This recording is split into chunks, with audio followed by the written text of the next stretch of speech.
कहानी की शुरुआत में हमें एक मुर्दा घर दिखाया जाता है जहां मिन नाम का लड़का अचानक से जिंदा हो जाता है, पर उसे कुछ भी याद नहीं आ रहा था। इसलिए वो उस रूम से बाहर निकलने की कोशिश करता है। तब उसे देखकर वहां के सभी वर्कर्स बुरी तरह डर जाते हैं। जिसके बाद मिन को एक बेड पर लिटा दिया जाता है। यहाँ मिन की माँ रूडी भी होती है, जो कि अपने बेटे को जिंदा देखकर बहुत खुश थी। पर तभी मिन बेहोश हो जाता है और जब उसे होश आता है तो वो खुद को हॉस्पिटल के एक रूम में पाता है। मिन को कुछ समझ नहीं आता, इसलिए वो वहां से भागने की कोशिश करता है। जिस दौरान उसके सामने डॉक्टर और नर्स आ जाती हैं, जो कि उसे क्रीपी तरीके से घूरते हुए उससे अजीब भाषा में बात करने लगते हैं, जिससे मिन और भी डर जाता है। इसलिए वो लिफ्ट की तरफ भागता है, पर लिफ्ट काम नहीं कर रही थी। इसलिए वो एक विंडो से बाहर चला जाता है, जहां बारिश के कारण उसका पैर फिसल जाता है और वो नीचे गिरने लगता है। पर तभी एक अनजान शक्ति उसे बचाकर बिल्डिंग पर खड़ा कर देती है। मिन को ये सब एक सपने की तरह लग रहा था, क्योंकि वो बिल्डिंग से गिरने की बजाय उस पर चल रहा था। इसी दौरान वहां विंडो साफ करने वाला आदमी आता है कि मिन की तरह बिल्डिंग पर चल रहा था। मिन उस आदमी से पूछता कि क्या ये सब असलियत में हो रहा है, जिस पर वो आदमी मिन को एहसास दिलाने के लिए उसे एक थप्पड़ मारता है। जिसके बाद वो आदमी अपने आप को गार्डियन बताते हुए मिन से कहता है कि तुम्हारी आत्मा की सभी यादें मिटा दी गई हैं और आत्मा को फिर से जीने के लिए मिन नाम के लड़के का शरीर दिया है। ये सुनकर मिन गार्डियन से कई सवाल पूछता है, लेकिन गार्डियन उसे कुछ नहीं बताता और उसे एक विंडो के किनारे पर लटका देता है। जिसके बाद मिन देखता है कि वो अब बिल्डिंग पर नहीं चल सकता और अगर उसने विंडो को छोड़ दिया तो वो नीचे गिर जाएगा। इसलिए मिन चुपचाप विंडो से अंदर आकर अपने बेड पर जाता है। तभी उसके पास एक नर्स आती है, जो उसे जोर से नीडल लगाती है, जिससे मिन को काफी दर्द होता है और वो गलती से अपना हाथ एक बॉटल पर मार देता है। तब उस बॉटल का पानी अचानक से हवा में जम जाता है। ये देखकर मिन काफी हैरान रह जाता है। तभी उसे पता चलता है कि वो नर्स गार्डियन है। दरअसल गार्डियन अपनी इच्छानुसार कोई भी रूप ले सकते थे। खैर, यहाँ गार्डियन मिन के शरीर को होम स्टे कहते हुए बताता है कि तुम्हारी बॉडी परमानेंट नहीं है। साथ ही गार्डियन उसे एक आवर ग्लास देते हुए कहती है कि अगर तुम 100 दिनों के अंदर मिन की सुइसाइड करने की वजह का पता नहीं लगा सके तो तुम्हारी आत्मा को मिन के शरीर से निकाल दिया जाएगा और तुम दोबारा मर जाओगे, जिससे फिर कभी भी तुम्हारी आत्मा जन्म नहीं ले पाएगी। इसके बाद गार्डियन वहां से जाते हुए मिन से कहती है कि वो किसी को भी न बताए कि वो मिन नहीं है। अगली सुबह एक डॉक्टर मिन के चेकअप के लिए आता है। तब मिन एक दवा के स्टिकर से अपना पूरा नाम पढ़कर डॉक्टर को बताता है, जिससे डॉक्टर को लगता है कि मिन को सब कुछ याद आ गया है। इसलिए वो उसे हॉस्पिटल से डिस्चार्ज कर देते हैं। डिस्चार्ज होने के बाद मिन अपनी माँ के साथ अपने घर जाता है, जहाँ उसे पता चलता है कि उसका एक बड़ा भाई भी है, जिसका नाम मैन है। पर हैरानी की बात ये थी कि मैन मिन के वापस आने से खुश नहीं था। यहाँ रूडी मिन से कहती है कि तुम्हें अभी के लिए मैन के साथ ही सोना होगा, ताकि तुम पर नजर रखी जा सके। इसके अलावा वो उसके लिए नए कपड़े लाने का कहती है, पर तब तक के लिए वो उसे मैन के कपड़े पहनने का कहती है। जब मैन ये बात सुनता है तो वो अपनी माँ से कहता है कि मैं आज रात एक दोस्त के यहाँ रहूंगा, और फिर मैन वहां से चला जाता है। इधर मिन अपनी माँ से पूछता है कि जब मैंने सुसाइड की थी तब उस दिन क्या हुआ था, जिस पर रूडी कहती है कि मैं इस बारे में कोई भी बात नहीं करना चाहती। इसके बाद मिन अपने पिता को देखता है, जो कि कॉल पर बिजी थे। इसलिए वो मिन से मिलने के लिए उसे वेट करने का कहते हैं, जिससे मिन को बहुत अजीब लगता है कि उसके पिता उसका वेलकम करने के बजाय उसे वेट करने के लिए कह रहे हैं। इसके बाद जब रात में सब लोग सो जाते हैं, तब मिन घर के चारों ओर देखता है, जिस दौरान उसे एक फैमिली एल्बम दिखाई देती है। लेकिन इस एल्बम में उसकी तस्वीरें नहीं थी, जिससे मिन को थोड़ा अजीब लगता है। यहाँ से मिन अपने पुराने रूम की तलाशी करने के लिए जाने लगता है, लेकिन उसके रूम का गेट बंद था। इसलिए मिन दरवाजे के नीचे से झांककर रूम को देखने की कोशिश करता है, लेकिन तभी मैन वहां आ जाता है और उसे वापस सोने के लिए भेज देता है। अगली सुबह जब मिन की आंख खुलती है तो वो देखता है कि मैन अपना लैपटॉप लेकर बाहर जा रहा है। इसलिए वो मैन के जाने के बाद लिविंग रूम से चाबियों का एक गुच्छा उठा लेता है और उनसे अपने रूम का गेट खोलने लगता है, पर वो गेट किसी भी चाबी से नहीं खुलता है। इसके बाद मिन वापस मैन के रूम में जाता है और उसकी विंडो से बाहर निकलकर अपने रूम की विंडो की ओर बढ़ने लगता है, जिससे वो अपने रूम में पहुंच जाता है। यहाँ रूम में खाली फर्नीचर के कुछ टुकड़े और मिन के फ्यूनरल में यूज की गई तस्वीर के अलावा कुछ भी नहीं था। इस तस्वीर में मिन अपनी डेथ की तारीख देखकर शॉक हो जाता है, जिससे वो उस तस्वीर को नीचे गिरा देता है, जिसकी आवाज सुनकर रूडी वहां आ जाती है। तब मिन अपनी माँ से पूछता है कि मेरी सभी चीजों का क्या हुआ, जिस पर रूडी कहती है कि तुमने मरने से पहले अपने सामान को बर्बाद कर दिया था। तभी रूडी रोने लगती है और मिन से पूछती है कि आखिर तुमने सुसाइड क्यों किया था। इसी दौरान मिन उस जगह को नोटिस करता है जहाँ उसका खून पड़ा हुआ था। तभी मिन की माँ रोते हुए रूडी को गले लगा लेती है और उससे कहती है कि वो दोबारा कभी सुसाइड न करे। अगले दिन मिन अपने स्कूल जाने की तैयारी करता है, तब रूडी उसे उसका पर्स देती है। इस पर्स में मिन को एक ब्रूच और उसकी माँ का बिजनेस कार्ड मिलता है, जिससे उसे पता चलता है कि उसकी माँ एक इंजीनियर है और उन्हें अक्सर काम के लिए शहर से बाहर जाना पड़ता था। इसके बाद रूडी मिन को स्कूल में ड्रॉप करने जाती है और उसे समझाती है, अगर कोई तुमसे स्कूल न आने की वजह पूछेगा तो तुम्हें बताना है कि मैं बीमार था। दरअसल मिन के साथ जो भी हुआ उसके बारे में रूडी ने स्कूल में कुछ भी नहीं बताया था। जब मिन स्कूल में जाता है तो पता चलता है कि उसके ज्यादा दोस्त नहीं थे, बल्कि उसकी सिर्फ एक बेस्ट फ्रेंड थी जिसका नाम लाई था और उसे मिन पर क्रश था। ली और मिन बात ही कर रहे थे कि तभी ली को याद आता है कि उन्हें स्टंट क्लब की मीटिंग में जाना है, जिसमें मिन ने भी हिस्सा लिया था। इसीलिए दोनों उस मीटिंग में जाते हैं, जहां लीडर मिन को याद दिलाते हैं कि उसे अगले कंपटीशन में जाने के लिए एक ड्राइंग बनानी होगी। इसलिए मिन तुरंत काम पर लग जाता है। जिस बीच उसे कुछ लड़कियां दिखाई देती हैं जो कि वही ब्रूच पहने हुई थी जो मिन ने अपने पर्स में देखा था। इसके बाद मिन उन लड़कियों का पीछा करके उनकी क्लास तक पहुंच जाता है, जहां उसे पता चलता है कि वो ब्रूच ओलंपिक्स क्लास के स्टूडेंट्स का है। यहाँ मिन को लगता है कि वो भी इसी क्लास का स्टूडेंट है, इसलिए वो उस ब्रूच को लगाकर ओलंपिक्स क्लास में चला जाता है। लेकिन टीचर उसे पहचान लेता है कि वो उसका स्टूडेंट नहीं है, इसलिए टीचर उसे बाहर निकाल देता है। क्लास से बाहर आने के बाद मिन को अपने ट्यूशन पार्टनर का एक नोट मिलता है, जिसमें लिखा था कि वो लाइब्रेरी में उससे मिलना चाहती है। इसलिए मिन लाइब्रेरी में जाता है, जहां वो पाई नाम की एक खूबसूरत लड़की से मिलता है। असल में मिन को पाई पर क्रश था। जब मिन पहली बार पाई को देखता है तो उसे पुराने मिन की तरह पाई पर क्रश हो जाता है। फिर क्लास खत्म होने के बाद मिन अपनी माँ के कार्ड का यूज करके अच्छे अच्छे कपड़े खरीदता है और अपनी हेयर स्टाइल भी चेंज करवाता है, ताकि वो अपनी क्रश पाई को इम्प्रेस कर सके। इसी तरह मिन पाई के साथ समय बिताने लगता है। फिर एक दिन मिन के पिता स्कूल में आते हैं, जो उसे याद दिलाते हैं कि आज उसकी स्कूल थेरेपिस्ट के साथ मीटिंग है। साथ ही वो अपनी मेडिसिन प्रोडक्ट का प्रमोशन करवाने के लिए मिन को कुछ प्रोडक्ट देकर चला जाता है। यहाँ स्कूल थेरेपिस्ट मिन के बारे में बहुत अजीब सवाल पूछना शुरू कर देता है, जिससे मिन वहाँ से जाने का सोचता है, पर वो वहाँ से जा पाता इससे पहले वो अजीब थेरेपिस्ट मिन के पिता के प्रोडक्ट को निगलने लगता है। तभी अचानक से सभी मेडिसिन हवा में रुक जाती है, जिससे मिन समझ जाता है कि ये थेरेपिस्ट नहीं बल्कि गार्डियन है। असल में गार्डियन उसे ये याद दिलाने के लिए आया था कि उसे जल्द से जल्द मिन के सुसाइड करने का कारण ढूंढना है। साथ ही बताता है कि उसके पास आंसर देने का सिर्फ एक ही मौका होगा, और अगर उसका आंसर सही हुआ तो आवर ग्लास बंद हो जाएगा। इसके कुछ दिनों बाद मिन के स्कूल में एक फेस्टिवल होता है। तब मिन पाई को ढूंढता है और देखता है कि वो रो रही है। असल में पाई अपना प्रैक्टिस टेस्ट नहीं कर पाई थी, जिस वजह से उसे फेल होने का डर था। तब मिन उसका मूड ठीक करने के लिए कहता है कि तुम ग्रेट हो, इसलिए तुम्हें ज्यादा टेंशन नहीं लेना चाहिए। यहाँ मिन उससे पूछता है कि क्या हम एक कपल हैं, जिस पर पाई मना करते हुए कहती है, तुमने कभी भी मुझसे बाहर चलने के लिए नहीं कहा, जिस पर मिन उसे अपने साथ फेस्टिवल में चलने का कहता है। इसके बाद वो दोनों एक साथ फेस्टिवल में जाकर काफी एंजॉय करते हैं और आखिरी में एक साथ बैठकर आतिशबाजी देखने लगते हैं। तब पाई मिन से कहती है कि तुम बहुत बदल गए हो और अब पहले की तरह उदास नहीं रहते हो। ये कहकर पाई मिन का हाथ पकड़ लेती है। अगले दिन जब मिन घर पर होता है, तब वो अपनी माँ को फोन पर बात करते हुए सुन लेता है, जिससे उसे पता चल जाता है कि उसके पिता ने अपने MLM ग्रुप के न्यू प्रोडक्ट्स के लिए अपनी मैरिज रिंग बेच दी है, जिस वजह से रूडी काफी नाराज और दुखी है। तब मिन अपनी माँ को खुश करने के लिए उन्हें कुछ ड्यूरियंस पकाने में मदद करता है और उन्हें खाने लगता है।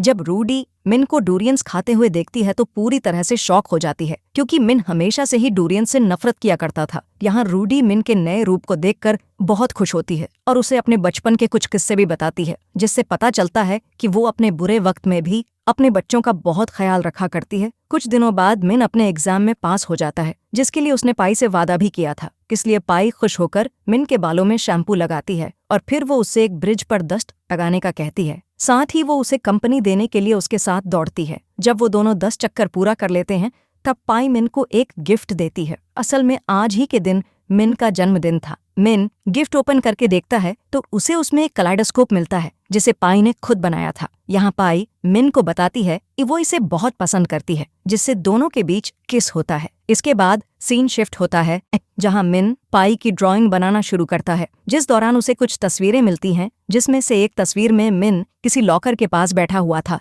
इसलिए मिन उस लॉकर के पास जाता है और उसे खोलकर चेक करने लगता है, लेकिन ये लॉकर खाली था। तभी लाई वहाँ आती है और मिन को याद दिलाती है कि उसने अपने लैपटॉप को लॉकर में रखा था, जिस पर उसने एक नोट भी लिखा था कि उसका लैपटॉप उसकी माँ को दे दिया जाए। लेकिन उस दिन जब लाई मिन के घर गई तो रूडी वहां नहीं थी, इसलिए वो लैपटॉप उसने मैन को दे दिया था। इसके बाद मिन घर आता है और मैन के बेडरूम में अपना लैपटॉप ढूंढने लगता है, लेकिन उसे कहीं भी लैपटॉप नहीं मिलता। पर उसे वहां कुछ तस्वीरें दिखाई देती हैं, जिसमें उसकी हर एक फोटो में उसके चेहरे को खरोंच कर मिटा दिया गया था। इसके अलावा उसे वहां कुछ डॉक्यूमेंट्स भी मिलते हैं, जिससे उसे पता चलता है कि मैन पढ़ाई करने के लिए जर्मनी जाना चाहता था। इसके बाद मैन के कंप्यूटर को चेक करता है, जिसमें उसे मैन और उसकी फ्रेंड की चैट दिखाई देती है, जिसे पढ़कर उसे पता चलता है कि मिन की वजह से जर्मनी नहीं जा पाया, क्योंकि उसे अपनी फैमिली की देखभाल के लिए उनके साथ रहना पड़ा, जिस वजह से वो मिन से बहुत नफरत करता है और चाहता है कि वो मर जाए।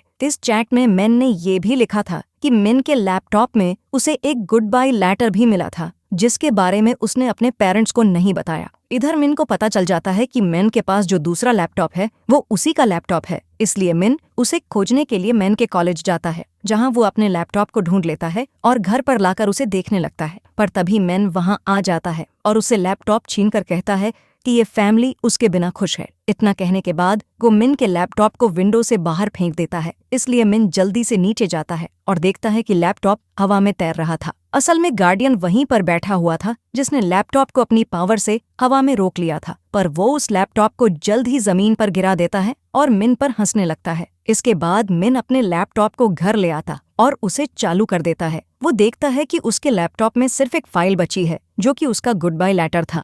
इस लेटर से मिन को पता चलता है कि उसने सोडा में जहरीली दवाई मिलाकर उसे पी लिया था, पर मरने से पहले उसने अपनी सभी तस्वीरों से अपना चेहरा खरोंचकर मिटा दिया था और अपने पूरे सामान को जला दिया था। इस लेटर में ये भी लिखा था कि वो अपने पिता से नफरत करता है, क्योंकि वो MLM कल्ट में रहने के लिए उसकी माँ की सैलरी खर्च किया करते थे। वहीं मिन को हमेशा छोटा महसूस कराता था, इसलिए वो मिन से भी नफरत करता था। यानी कि इस घर में वो सिर्फ अपनी माँ से प्यार करता था, लेकिन उसकी माँ ज्यादातर घर से दूर रहती थी, इसलिए मिन की लाइफ में सिर्फ पाई ही बची थी, जिसे वो पसंद किया करता था। फिर एक दिन मिन पाई से मिलने जाता है, जहां वो देखता है कि उसका टीचर पाई के साथ जबरदस्ती कर रहा था और पाई भी टीचर को ऐसा करने से रोक नहीं रही थी, जिससे मिन पूरी तरह से शॉक हो जाता है। यहाँ मिन उस टीचर को रोकने की कोशिश नहीं करता, लेकिन अगले दिन वो उस टीचर के पास जाता है और उसे एक पंच मारकर नीचे गिरा देता है, जिसके बाद वो पाई को अपने साथ छत पर ले जाता है और उस पर चिल्लाने लगता है कि आखिर वो अपने टीचर के साथ ऐसा क्यों कर रही थी, जिस पर पाई रो पड़ती है और बताती है कि मैं उस टीचर को पसंद नहीं करती, लेकिन फिर भी मैं उनके साथ रहती हूँ, क्योंकि उनकी मदद से ही मैं ओलंपिक्स टीम में जा सकती हूँ। इससे पता चलता है कि पाई को अपने फ्यूचर के अलावा कुछ भी मायने नहीं रखता है, जिससे मिन को लगता है कि पाई को उसकी जरूरत नहीं है। इसलिए वो जमीन की ओर इशारा करते हुए पाई से कहता है कि उसे खुद को खत्म कर लेना चाहिए। इसके बाद हम देखते हैं कि मिन के पिता उसके स्कूल में आ जाते हैं, क्योंकि प्रिंसिपल ने उसके पिता से मिन की शिकायत कर दी थी। यहाँ मिन के पिता उससे पूछते हैं कि आखिर तुम नॉर्मल लड़के क्यों नहीं हो सकते, जिस पर मिन अपने पिता से गुस्सा होते हुए कहता है कि तुमने MLM ग्रुप के लिए मेरी माँ की रिंग को क्यों बेचा था। ये बोलकर मिन वहां से चला जाता है। कुछ समय के बाद मिन को अपनी माँ का बिजनेस कार्ड दिखता है, जिस पर वो एक एड्रेस देखता है और उस एड्रेस पर चला जाता है, जहां वो अपनी माँ को उनकी नई फैमिली के साथ देखकर चौंक जाता है। वहीं रूडी भी मिन को देख लेती है, इसलिए वो मिन को समझाने की कोशिश करती है, लेकिन मिन रोते हुए अपने घर के लिए निकल जाता है।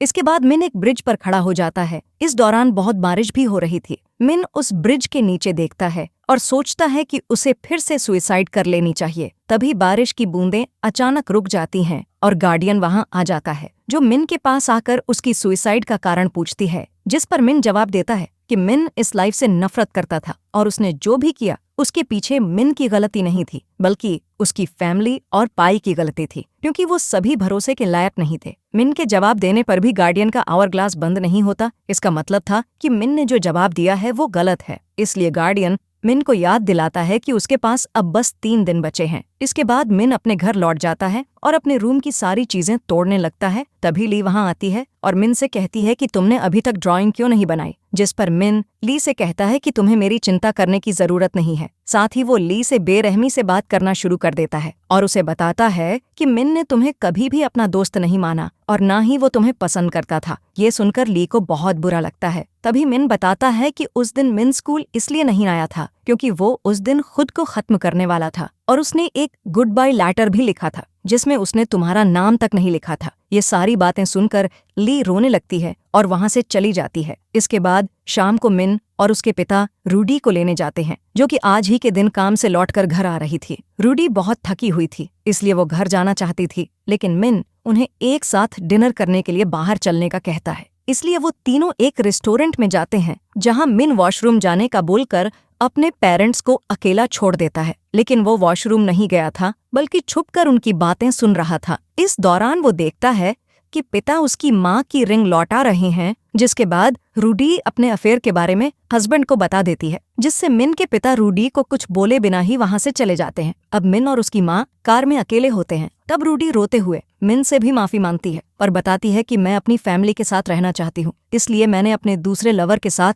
रिलेशन तोड़ दिया है। लेकिन मिन अपनी माँ को माफ करने से इनकार कर देता है और उसे बताता कि मैं तुम्हारा बेटा नहीं हूँ, बल्कि तुम्हारा असली बेटा मर चुका है क्योंकि तुम एक बुरी माँ हो। इस बात पर दोनों के बीच बहस होने लगती है, जिसके कारण रूडी का ध्यान सड़क से हट जाता है और उनका एक्सीडेंट हो जाता है। इसके बाद जब मिन को होश आता है तो वो अपने आप को हॉस्पिटल में पाता है, जहां वो तुरंत अपनी माँ को देखने के लिए जाता है, जो कि अभी भी बेहोश थी। यहाँ मैन भी होता है, जो मिन को बताता है कि उनकी माँ काफी सीरियस हैं। इसके अलावा मैन कहता है कि मुझे पिता ने बताया कि रेस्टोरेंट में क्या हुआ था और मैं जानना चाहता हूँ कि तुमने सुसाइड करने के बजाय मुझे क्यों नहीं बताया। अगर तुमने मुझे बताया होता तो मैं तुम्हारी मदद करता। साथ ही उससे कहता है कि तुम्हें ये सोचना बंद कर देना चाहिए कि तुमसे कोई प्यार नहीं करता। अब क्योंकि मिन को चोट नहीं लगी थी, इसलिए उसे घर भेज दिया जाता है। घर पर उसे डूरियन स्वीट मिलती है, जो कि उसकी माँ ने उसके लिए रखी थी। वहीं उसे कैलेडोस्कोप भी दिखता है, जो कि पाई ने उसे गिफ्ट दिया था। यहाँ मिन को लगता है कि वो सेल्फिश लोगों की तरह बिहेव कर रहा है। इसके बाद वो अपनी ड्राइंग को पूरा करता है,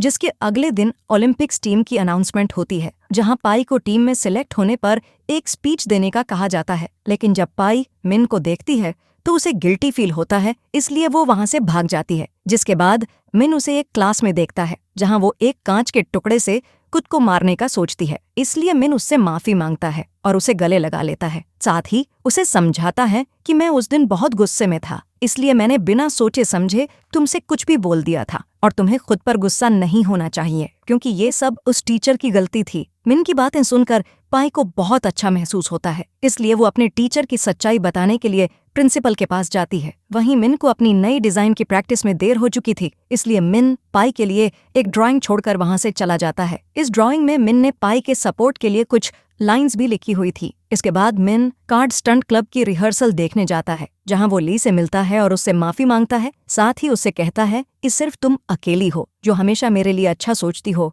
और मेरा साथ देती हो, जिसके लिए तुमने कभी भी अपनी तारीफ तक नहीं की। ये सुनकर ली मिन को माफ कर देती है और बताती है कि मैं जानती हूँ कि तुमने अभी भी टीम के लिए ड्राइंग नहीं बनाई है, इसलिए मैंने टीम को तुम्हारी पुरानी ड्राइंग दे दी है। जब मिन अपनी पुरानी ड्राइंग को देखता है तो हैरान हो जाता है, क्योंकि ये वही ड्राइंग थी जो मिन ने अभी अभी पाई को दी थी। थोड़ी ही देर में मिन के दिमाग में उसकी पुरानी यादें आने लगती हैं, जिससे उसे मिन की पिछली जिंदगी दिखाई देती है, जिसमें उसे अपनी फैमिली और पाई के साथ बिताए सभी अच्छे पल नजर आने लगते हैं। ये सोचते सोचते मिन अचानक से सीढ़ियों से नीचे गिर जाता है, जिससे उसके पास रखा आवर ग्लास जेब से गिरकर टूट जाता है। इसके बाद मिन अचानक से अपने रूम में पहुंच जाता है, जहां मिरर में उसे गार्डियन दिखाई देता है, जो कि इस बार मिन का रूप लेकर आया था, जिससे मिन समझ जाता है कि मिन की बॉडी में जो आत्मा है वो किसी और की नहीं बल्कि मिन की ही आत्मा है। साथ ही उसे ये भी पता चलता है कि उसने सुसाइड इसलिए किया था क्योंकि वो नहीं जानता था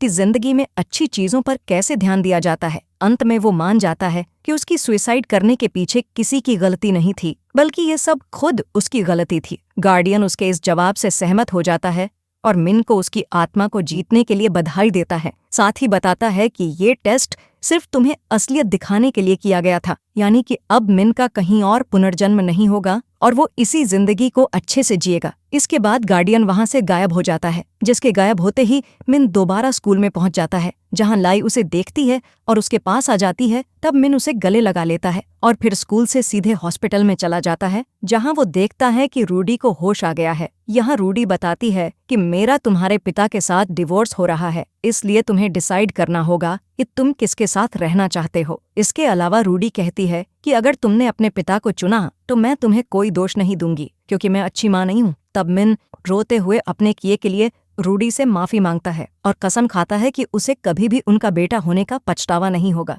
इसी दिन से मिन अपनी डेली लाइफ में वापस लौट आता है। फिर एक दिन पाई उसे मैसेज भेजती है कि उसने एक मेडल जीत लिया है। अब क्योंकि मिन ने पाई से वादा किया था कि अगर पाई मेडल ले आए तो वो अंडरवेयर पहनकर और अपने सिर पर साबुन लगाकर एक ब्रिज का चक्कर लगाएगा, इसलिए वो कहानी के एंड में एक ब्रिज का चक्कर लगाते हुए दिखाई देता है। और इसी के साथ मूवी का यहीं पर एंड हो जाता है।